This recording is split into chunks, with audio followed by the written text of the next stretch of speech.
माँ, मैं कब से तैयार खड़ी हूँ। पापा ने भी गाड़ी में सब सामान रख दिया है, बस आप ही अभी तक तैयार नहीं हो। अरे बेटी, बस हो गई मैं तैयार, चलो चलते हैं। शीना और उसकी माँ कविता जल्दी से गाड़ी में बैठ जाते हैं। उसके बाद वो एक सुंदर सी जगह पिकनिक मनाने जाते हैं। पूरा दिन शीना खूब एंजॉय करती है।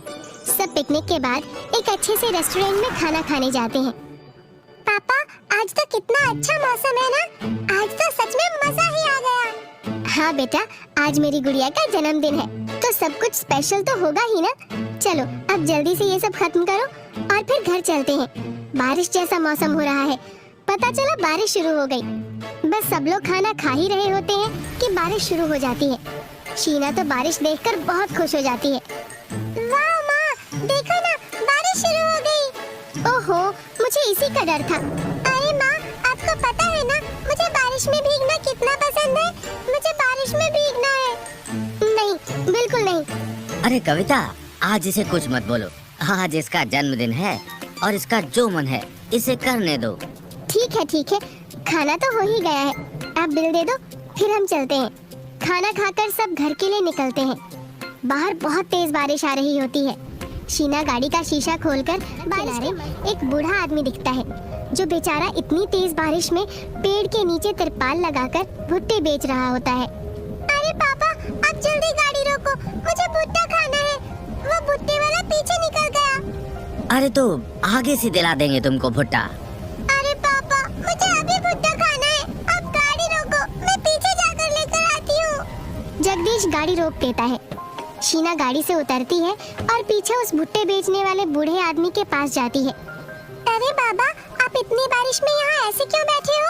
आपको घर जाना चाहिए ना। अरे बेटा, अगर मैं घर चला गया तो खाने को पैसे कैसे आएंगे? मैं बहुत गरीब हूँ और अकेला कमाने वाला। अब बारिश हो या तूफान, मुझे काम तो करना ही पड़ता है। अच्छा, ये तो बहुत दुख की बात है। आप एक काम करो, आप ये सारे भुट्टे मुझे दे दो। सारे? हाँ बाबा, सारे। आज मेरा जन्मदिन है, तो मैं ये सारे भुट्टे रास्ते में गरीब बच्चों को बांटूंगी। अरे वाह बेटी, तुमने तो आज मेरी बहुत मदद कर दी। भगवान तुम्हें हमेशा खुश रखे। तुम इतनी बड़ी इंसान बनो कि हमेशा गरीब और जरूरतमंद लोगों की मदद कर सको। वो बूढ़ा आदमी शीना को सारे भुट्टे थैली में डालकर दे देता है। शीना उसे पैसे देकर वापस गाड़ी पे आकर बैठ जाती है। इतने सारे भुट्टे देखकर जगदीश उससे बोलता है, हे भगवान, इतने भुट्टे? क्या पूरी दुकान ही खरीद लाई हो? हाँ पापा, मैंने सारे भुट्टे खरीद लिए। मैंने सोचा कि क्यों ना गरीब बच्चों को अपने जन्मदिन पर कुछ बांटा जाए। शीना को रास्ते में कुछ गरीब बच्चे मिलते हैं। उसका पूरा दिन बहुत ही अच्छा जाता है, पर रात को जब वो सो रही होती है तो उसे बार बार उस बूढ़े आदमी का ख्याल आ रहा होता है। बेचारे वो बूढ़े बाबा इतनी उम्र में भी काम कर रहे थे। उनका तो कोई भी नहीं है, तो बेचारे कैसे अपना घर चला पाते होंगे? उनसे तो कोई भुट्टे भी नहीं ले जा रहा था, तो वो खाने के पैसे कहाँ से लाते होंगे? यही सब सोचते सोचते शीना की आंख लग जाती है।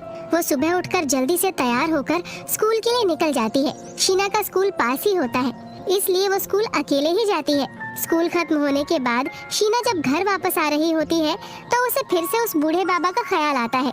पता है पिंकी, वो बेचारे बहुत ही गरीब थे, उनके पास खाने को भी पैसे नहीं थे। आज सुबह से मैं यही सुन रही हूँ, क्या कर सकते हैं? चल ना पिंकी, उनके पास जाकर भुट्टा खाते हैं, यही पास में ही है, ज्यादा दूर नहीं है। अरे पर मुझे नहीं खाना भुट्टा।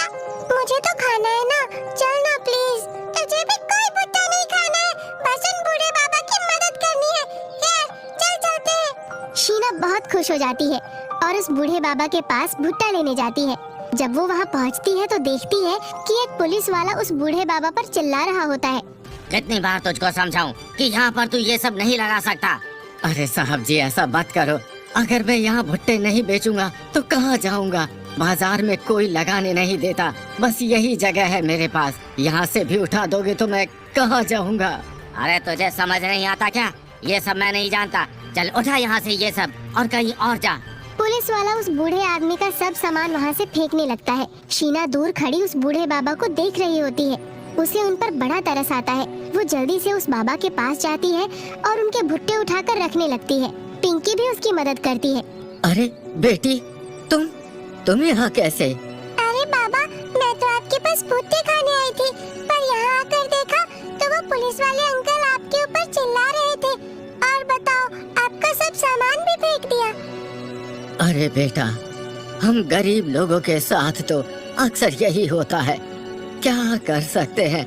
पर मैं तो ये सोच रहा हूँ कि अब अपना पेट कैसे भरूंगा। क्या आपके घर में कोई भी नहीं है?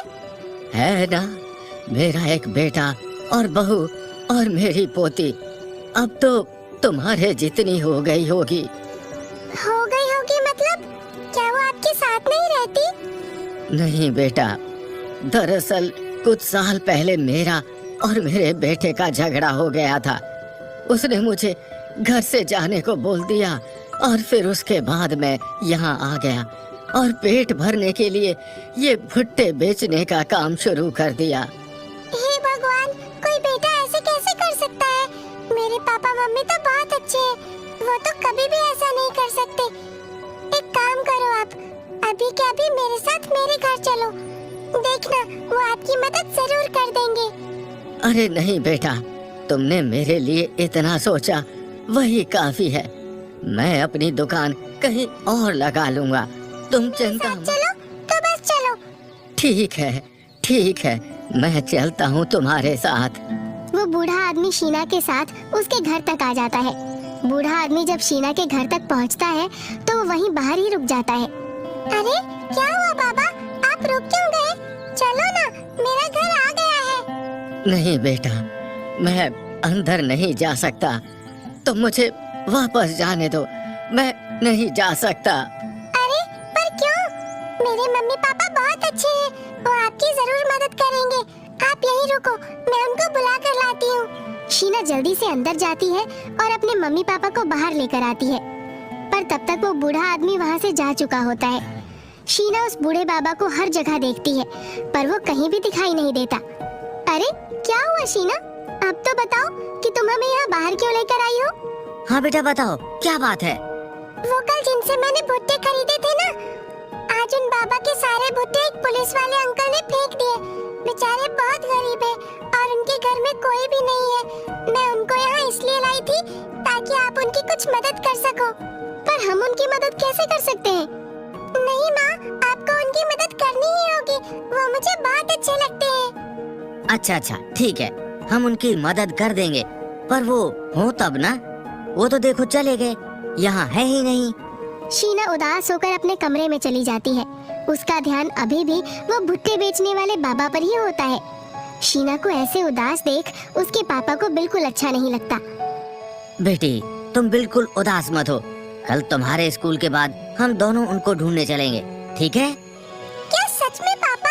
आप बहुत अच्छे हो। अगले दिन जगदीश अपनी बेटी शीना की खुशी के लिए उस बाबा को ढूंढने निकल पड़ता है। सबसे पहले वो दोनों उनकी दुकान पर जाते हैं। वहाँ उनकी कोई दुकान नहीं लगी होती। शीना के पापा आसपास वाले लोगों से उनके बारे में पूछते हैं, पर किसी को उनके बारे में नहीं पता होता। काफी देर हो जाती है, बस घर आने लगते हैं, पर तभी उनको एक औरत मिलती है। अरे साहब जी, जरा रुकिए, मुझे पता है वो बूढ़े बाबा कहाँ रहते हैं, मैं ले चलती हूँ आपको उनके पास। अरे ये तो बढ़िया बात है, चलिए जल्दी चलिए। वो औरत उनको थोड़ा आगे लेकर जाती है, जहाँ गरीबों की बस्ती में वो बूढ़ा आदमी पीठ करके बैठा होता है और भुट्टे सेक रहा होता है। अरे भैया, आपने मुझे सच में 20 का नोट ही दिया था, 50 का नहीं दिया। अबे चुप कर बुड्ढे, जब बोल रहा हूँ 50 का दिया है, चल जल्दी से मुझे 40 रुपए वापस कर। अरे भैया, 20 रुपए के उल्टा 40 मांग रहे हो। देखो मेरे पास बस आपका दिया 20 का नोट है, उसके अलावा कुछ भी नहीं है। तूने चुरा कर कहीं छुपा दिए होंगे, जल्दी मेरे पैसे निकाल। जैसे ही जगदीश उस बूढ़े आदमी को देखता है, वो भागता हुआ उनको उठाने जाता है और दूसरे आदमी पर चिल्लाने लगता है। तेरी हिम्मत कैसे हुई इनको धक्का मारने की? तुझे बड़ी तकलीफ हो रही है? हाँ हो रही है, इसलिए यहाँ से अभी के अभी निकल जाओ और ये लो अपने पूरे 50 रुपए। जगदीश उस बूढ़े आदमी को उठाकर साइड में बैठाता है। उसके बाद वो अपने हाथ से उस बूढ़े आदमी के पैर साफ करने लगता है। अरे बेटा, ऐसा मत करो। अब कुछ मत बोलो बाबूजी, जैसा किया वो तो बदल नहीं सकता, पर अब जो कर रहा हूँ मुझे करने दो। बेटी, ये मेरे बाबूजी हैं, तुम्हारे दादाजी। ये मेरे दादाजी हैं?